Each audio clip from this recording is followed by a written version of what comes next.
Hey, we'd like to take a minute to thank our sponsor, Isotope, makers of software and plugins for audio repair, mixing, and mastering. We use Isotope products here at the High Gain. It's an important part of how we've been able to bottle pure podcast gold week after week. And guess what? Isotope offers 1 free month of Music Production Suite Pro, which has all the tools you need to mix, master, and repair audio. Also, you can get 10% off all other software using the promo code FRET10. That's FRET10. All of this is at isotope.com, IZOTOPE.com.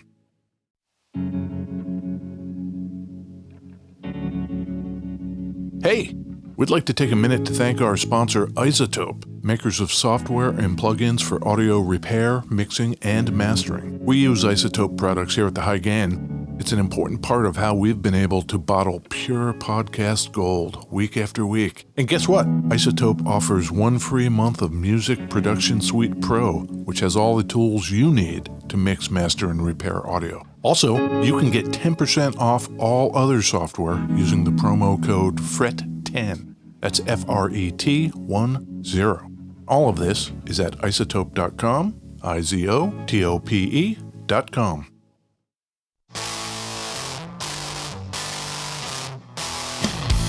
Hey, it's me, Edward Allen Peterson. Oh, hi, Ed. It's me, John Frederick Kiltica. It's the High Gain Podcast. It is the High Gain Podcast from beautiful West Seattle, Washington, Ed. We talk about guitars. We do talk about guitars. We talk about amps, pedals, a little bit. We cover a broad swath of the audio landscape. Oh, man, that's pretty good. Broad swath of the audio landscape. Let me throw this out into the universe, John. I want us to start doing amps. I think you have mentioned that. I am in agreement. Okay. Ed and I discovered that neither of us really know shit about amps. Yeah. And when you go listen to people talking about amps or read articles, I don't know about you, listeners. Yeah. But I get confused within like the first 2 seconds. Yeah. So what if we were to start covering amps from a complete dum-dum perspective? Oh. We can't be the only ones out there. That's got to be our kind of specialty. I was trying to read about Class A versus Class AB, and there's something about the amplitude of the peaks and the valleys, and is the tube doing work on both the up and the down? We're going to take the hit for you. Are we? We can interpret it and then dumb it down to our own level. Perfect. And we can't be the only ones that find that useful. Well, useful. I would love for us to be able to simplify it so much that people say, wow, I've heard that for years. I never knew what it was. Oh, that would be great. Wouldn't that be nice? That would be nice because I read a big, long primer on Class A amps and what a Class A amp means, and I do not understand. Exactly. So let's see if we can be the people to divine that, figure it out. Dumb it down for the rest of us. Like us. Yeah. For better or for worse, somewhere along the line, we staked out the territory. Yeah. That's not about being the super geeks. Yeah. Misinformation. Questionable facts. Grain of salt. So amps, let's do that, John. Let's do it. You know what we should do today? What? We should talk about guitars. Okay.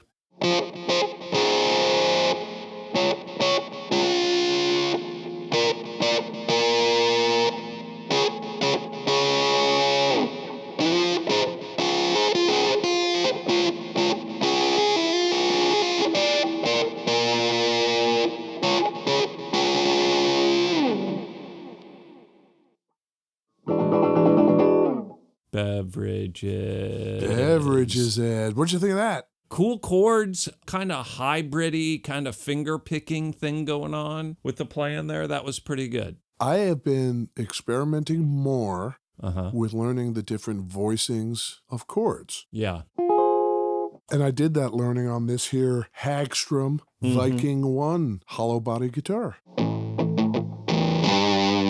It's that 335 semi-hollow kind of shape. Not many humbuckers, not P90s. They're single coils. Single coil, but like wider. Yeah. Dot inlays. Bound neck, bound body, top and bottom. Yep. Van Gent tuning machines. I don't know anything about that. Have we Yeah. ever talked about Van Gent tuning machines? Probably the last time we talked about Hagstrom. That would have been Long time ago. long ago. So we're due, and this is going to be an exciting and refreshing update. Okay.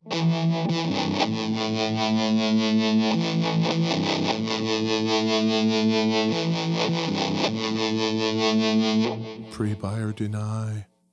What's your gut? I think my gut is deny, and it's purely the Gibson style body and then the Fender style headstock.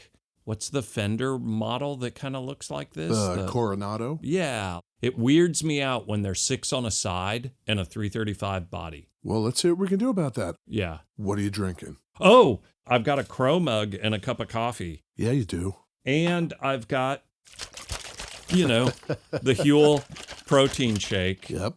What are you drinking? I've got coffee too. Okay. And we've established that I like the refreshing, snappy beverages. So I have a Fever Tree ginger beer. Great. Yeah. Last week you had a ginger juice. That you made for me. Yes. So this week, little ginger soda kind of thing. Produced in the UK, Ed. I wonder how they're doing. I wonder if there's any supply chain issues getting out of the non-EU. Gee, I don't know. That beverage is an arm length away from you to your left. Yes. And your coffee is an arm length plus away from you to your right. Way over there. This is how people like me get their exercise.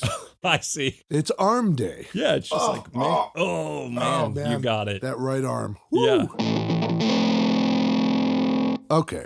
I thought, Ed, since we're doing a Hagstrom here, and it's been so long since we've done a full-on Hagstrom. Are we going to talk about Swedish stuff today? Yeah. Oh, great. Isn't that cool? I'm stoked. Do you want to go to Sweden? I love it over there. Yeah. I mean, I've never been. Hey, we heard back from our man Mike Denial of Liar, Thief, Bandit Yeah. over there in Sweden. Uh-huh. When we were talking about Gothenburg, and I was teaching you the Swedish pronunciation of that city. Gothenburg? Göteborg? What? Exactly. I said, if anybody's out there in Sweden, let me know how I did. And? Mike Denial says the pronunciation was impeccable. Impeccable. I think he might have said pretty good, but I'm not sure he liked your stab at it. What do you mean? I don't know. Did he say that specifically? I'm pretty sure that's what he was getting at. Say it again? Göteborg. You're Taboya. I'm like a parrot. I did an exact mimicry of what you just said. We're doing great. People are going to be Yeah. stoked on this one. So Sweden. Yeah, our man Albin. Oh, yeah, I remember Albin this. Hagstrom, you Yep. remember him? Yep. He's born in Orsa, Sweden in 1905. What's he up to? What's Albin up to? Oh, Yeah. he's probably doing stuff. Oh, We lost him. we lost him.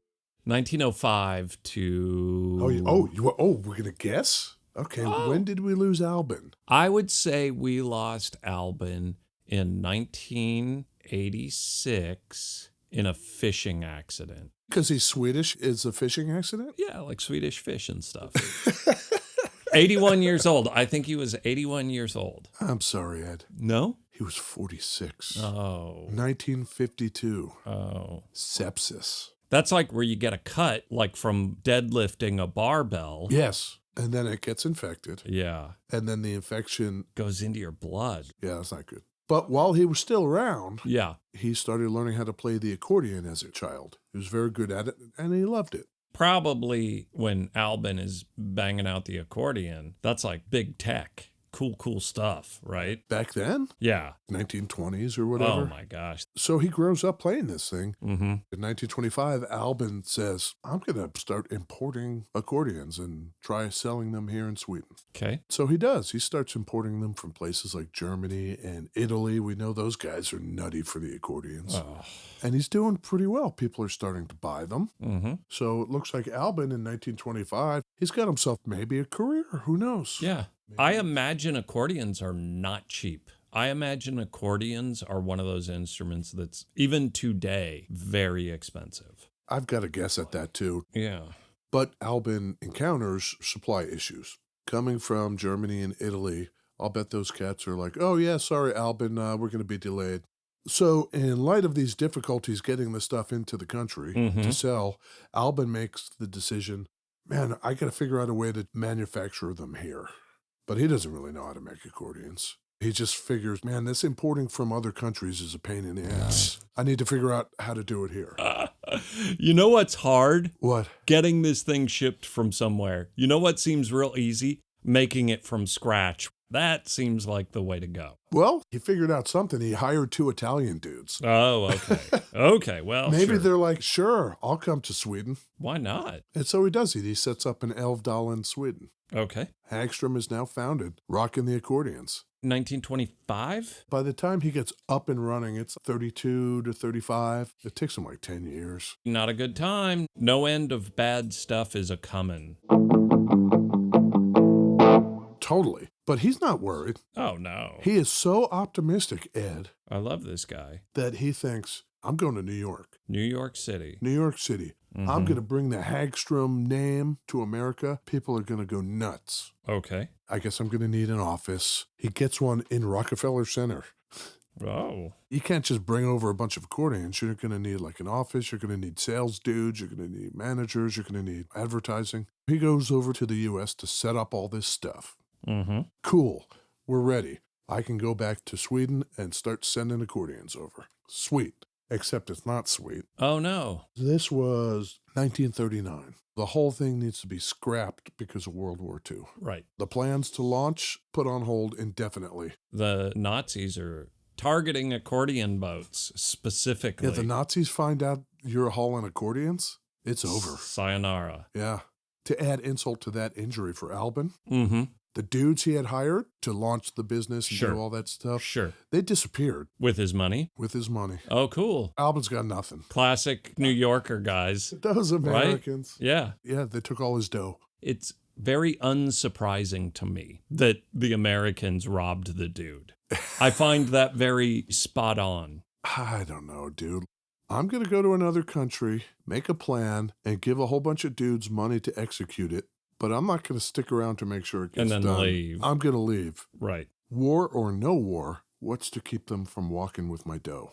Maybe we are approaching this from an American mindset. Well, of course they're going to rob the guy because that's what Americans do. Where if you're a Swedish guy, maybe you think, oh, I'm going to trust these people because of course I can trust people. Maybe in Sweden, you go into a business agreement with a partner and you give them money and the partner does the thing and doesn't go out of his way to take your money and rob you. Your word is as good as your accordions. Right. In Sweden. Yeah. In the U.S., you know, Back in Sweden, anyway, he picks himself up, sure. dusts himself off, Yeah. and business continues. I got my Italian dudes. Yeah. Let's make some accordions and dig our way out of this hole. Sure. In the 40s and into the 50s, Post World War II. they're banging them out, trying to dig out of the hole. Okay. And they did wonderfully. By 1953, Yeah. they had built 15,000 accordions. That seems like a good number. They even started accordion schools. Hey, you want to learn how to play accordion? Come here and get one of our accordions. We'll teach you. I think it's similar to like in the U.S. when the Hawaiian music got big. All of a sudden there were schools. Buy this lap steel and this little tiny amp, and we'll give you lessons. It's not a scam. No. It's a little feeder program. So they had these, Accordion schools. well, they're teaching but also selling. Are they stores or schools or both? Let's call them centers. Oh. So Hagstrom had these places Mm-hmm. all over Sweden. One of the last times I was there, I saw one. They still have them. Hey, look at that. Hagstrom. Huh. Pretty cool. When you're over in the motherland. The motherland, yeah. Yeah. Was that lovely? It was great. You should go back. Well, we're just waiting for our friends in Malmo, Mm-hmm. in Liar Thief Bandit, Mm-hmm. to invite us to sleep on their couch, I think.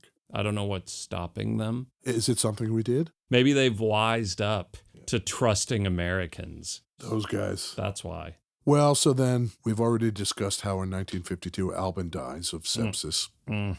Shortly after that, his son, Carl Eric, Carl Eric, yes. he steps in and he picks it up. I'm picturing Carl Eric, born 1926. Something like that. So have we lost Carl Eric? I believe we have. That's not a pre-dong. No, We we lost did. him. We lost him. But he was running the show. Yeah, he picked it back up, and he's the one that made the fateful decision. Hey, guys, who wants to make guitars?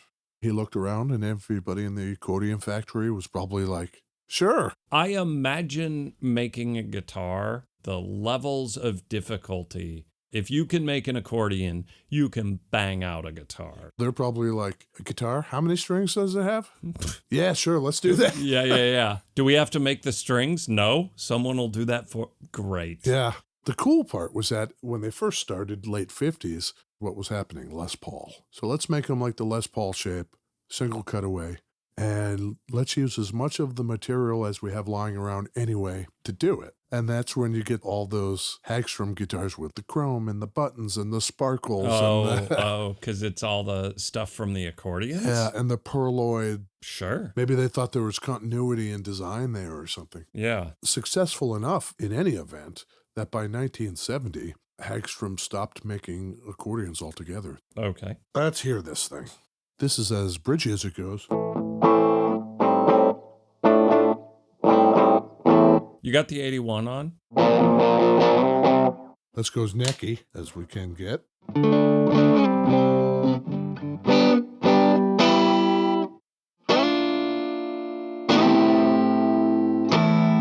I'm not in love with these pickups. I'm not the hugest pickup connoisseur. They're definitely not hot. A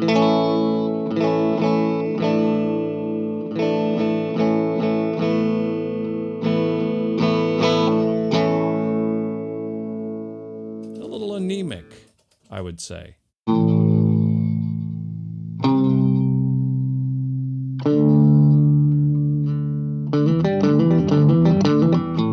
That sounds cool.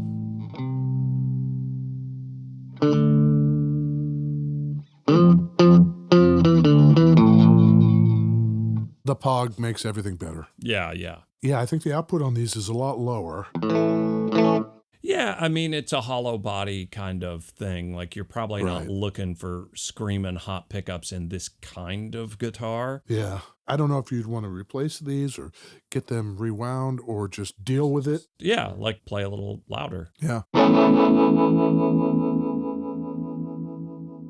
It has a bolt-on neck.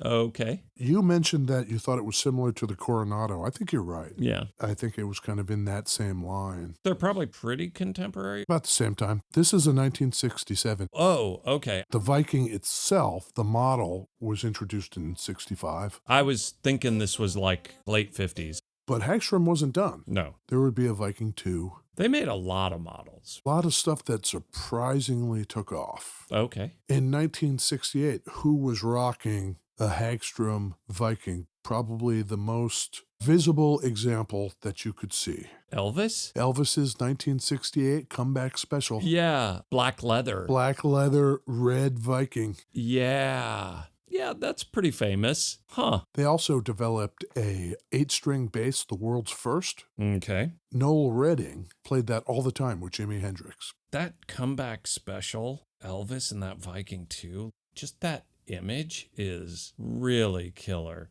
He's wearing black with the red guitar, and then the background is red with black silhouettes of people dancing. That looks rad. The solid body Hagstroms, very popular with people like Frank Zappa, who appeared in advertisements with it. The necks on these are super duper thin because they developed a thing called the H-expander truss rod, like an I-beam kind of thing. You can't warp this neck if you tried, which allows them to make it dumb thin. I'm going to hand this over to Ed. Feel how thin that neck is. That's crazy.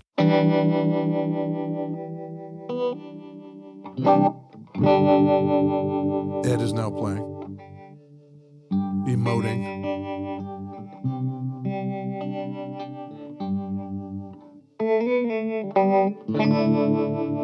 How is that? At the high school retreat with Ed. Exactly. That was very nice. They also had the Jimmy, You've got a cat named the Jimmy. Mr. Jimmy, How is Mr. Jimmy? large and in charge. He likes cardboard. He likes cardboard quite a bit. That's cool. He likes Cheetos. Oh, really? Yeah. Is he into the hard ones or the puffy Cheetos? He likes both. If you put two in front of him and he could only have one. I think he would eat both of them. The Jimmy was similar to this, but a thicker jazz box designed by Jimmy DeQuisto. Oh, we've talked about him. Yeah, you remember the DeQuistos? Yeah. As I mentioned, Ed, the first Viking came out in 1965. Our example is 1967. But when they came out in 65, how many US dollars, $65, are you paying for one of these things? You are paying 117 US dollars. How many Swedish crowns is that? That's like 74 Swedish crowns. I have no idea. Yeah. Okay. Crowns? Kroners? Are kroners and crowns the same thing? Yeah. Okay. The abbreviation is SEK. Okay. You know what's weird? Sweden. Back me up on this, Swedes. They pronounce their acronyms. Really? Like we say SEK, Yeah. they say SEK. Okay. I got no end of funny side eye when I was there. They have these grocery stores all over the place. It's a chain called ICA. And so I'd be like, yeah, I'm going to go to the ICA and get a beverage. Ha ha ha, he said ICA. Right. They say ICA. Huh. That's not a thing we generally do. I'm trying to think, radar. Yeah. Generally speaking, you don't do that. Yes. Right. Over there, standard operating procedure. SOP. How are we on that? I was asking you how many SEK. $117. $250. That's over $2,000, right? $2,300 in today dollars. I'm pretty happy with my guess of 117 because I thought it was going to be cheaper.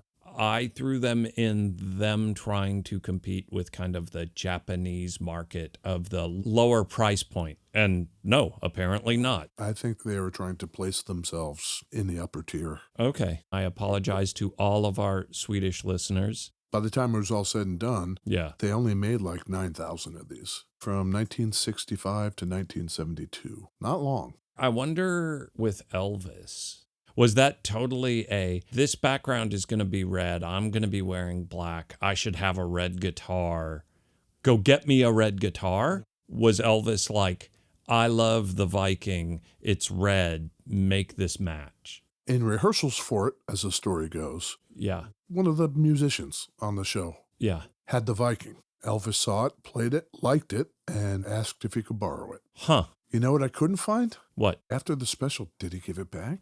Yeah. Go ahead, take it. Yeah. R.I.P. Lisa Marie Presley. by Oh, the that's way. right. That was recent. Yeah. Yeah, that was a shame. You been to Graceland? I have.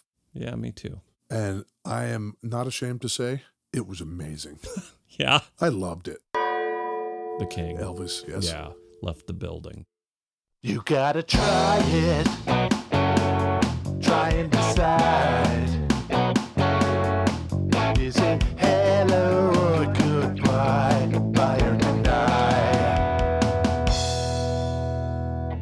Hey, Ed, Yeah. it's made in Sweden. My favorite place. Yes, Elvis Presley even played one. I want to say that's kind of cool. Oh. Pretty cool, Ed. Yeah. It's kind of cool. The Hagstrom Viking, buy or deny. I don't think my opinion changed. Not really. I warmed up to it a lot more than I thought I would. I'm actually weirdly closer to a buy than I was when we started. What about you? What do you think? I think I'd give it a buy. Yeah. You've got a soft spot for the Hagstroms though, right? I do. And, if I wanted this kind of hollow body with an electric neck on it in the style of a Fender Coronado, The neck is great. I might as well get a Hagstrom instead. Yep. That is the bar. If you had those two in front of me, I might say Viking too. Yeah. Well, I didn't manage to change Ed's mind. But nonetheless, I will take all kinds of pictures of this. Sure, why not? And you, the viewers, make sure to let Ed know if he's made a terrible lapse in judgment or not. Who knows? Yeah. We have had lapses in judgment before. We'll have them again. It's Yep. fine. We're learning, we're growing. Right. We're part of the ruinous media network of music-related podcasts. Oh, man, you did it. I was not super confident in the delivery, but, I think I did okay. They can look at the pictures on our Instagram Sure. and our thehighgain.com, The internet. the interweb. I would normally say just go to iTunes, whatever your podcast app is, but the webpage visually looks kind of cool, just because we've done a lot of guitars. We have done a lot of guitars. Oh my God. Photos on Instagram. And we should do this next week. Cool. Good job, John. Okay, bye. Bye.